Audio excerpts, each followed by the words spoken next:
মাত্র 1 কাপ আটা দিয়ে বানিয়ে ফেলুন দারুণ স্বাদের গোলাপ জামুন মিষ্টি, যেটি খেতে হবে একদম দোকানের মতো। খুবই অল্প সময়ে আর অল্প খরচে বানিয়ে নেওয়া যায়, সঙ্গে থাকবে অনেক টিপস অ্যান্ড ট্রিক্স। তাহলে আসুন বেশি কথা না বাড়িয়ে শুরু করে দিই। প্রথমেই আমি নিয়ে নিয়েছি 1 কাপ আটা। আপনারা যে কোনো কাপের সাইজ অনুযায়ী করতে পারেন। আপনারা অবশ্যই এই পরিমাণগুলো লক্ষ্য করবেন। এবার যে কাপের সাইজ অনুযায়ী আটা নিয়ে নিয়েছিলাম, ওই কাপেই নিয়ে নিয়েছি 1 কাপ গুঁড়ো দুধ, আর নিয়েছি হাফ চামচ বেকিং সোডা। এই বেকিং সোডার পরিমাণটা একটু বুঝে দেবেন।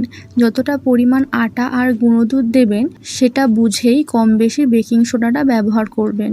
যতটা পারবেন কম দেওয়ার চেষ্টা করবেন, কারণ এর পরিমাণ বেশি হলে মিষ্টিটা বেশি শক্ত হয়ে যাবে আর ভিতরে রসও ঢুকবে না। আর দিয়ে দেব 1 চামচ ঘি। এবার সমস্ত উপকরণগুলিকে ভালোভাবে মিশিয়ে নেব। যখন দেখবেন হাতের মধ্যে এরকম শেপ দেওয়া যাচ্ছে, তখন বুঝবেন এটা ভালোভাবে মেশানো হয়ে গেছে। এবার দিয়ে দেব ওই কাপেরই হাফ কাপ দুধ। দুধটা একেবারে মেশাবো না, অল্প অল্প করে মেশাবো। এটা নরম করেই মাখবো।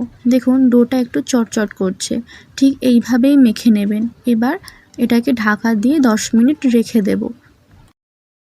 ততক্ষণে একটা কড়াই নিয়ে নেব। এবার যে কাপের মাপ অনুযায়ী আটা নিয়েছিলাম, ওই কাপ অনুযায়ী নিয়ে নিয়েছি 3 কাপ চিনি আর 3 কাপ জল। এটা একটু ফুটে এলেই দিয়ে দেব 3টে এলাচ, এতে এর ফ্লেভারটা খুব সুন্দর আসে। এবার এটাকে একটু ফুটিয়ে নামিয়ে নেব। 10 মিনিট পর হাতে একটু ঘি মাখিয়ে ডো থেকে ছোট ছোট করে লেচি কেটে নেব, আর এটাকে হাতের সাহায্যে রাউন্ড শেপ দেব।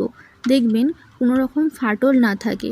সবগুলোকে সমানভাবে গোল করে নিচ্ছি, আর এর সাইজগুলো এক রাখার চেষ্টা করেছি। দেখুন আমার সবগুলো তৈরি হয়ে গেছে। এবার একটা কড়ায় তেল নিয়ে নিয়েছি। তেলটা খুব বেশি গরম করব না, সামান্য একটু গরম হলেই মিষ্টিগুলোকে দিয়ে দেব। অবশ্যই এই সময় গ্যাসের ফ্লেমটা লোতে রাখবেন। একটু লাল হয়ে গেলে এবার গ্যাসটা মিডিয়ামে রেখে লাল করে মিষ্টিগুলোকে ভেজে নেব। এইভাবে 6 থেকে 7 মিনিটের মধ্যেই আমার সব মিষ্টিগুলো ভাজা হয়ে গেছে। এবার তুলে নেব। এবার আগে থেকে যে মিষ্টি রসটা করে রেখেছিলাম সেটা একটু গরম করে মিষ্টিগুলোকে দিয়ে দেব। এবার ঢাকা দিয়ে 1 ঘন্টার জন্য রেখে দিচ্ছি। 1 ঘন্টা পর দেখুন মিষ্টিগুলো কতটা ফুলে গেছে আর দেখতেও কতটা সুন্দর হয়েছে, আর মিষ্টির ভিতরেও রস ঢুকেছে। মিষ্টিগুলো দেখতে যেমন সুন্দর হয়েছে, খেতেও তেমন সুন্দর। অবশ্যই একবার এইভাবে গোলাপ জামুন বানিয়ে দেখবেন।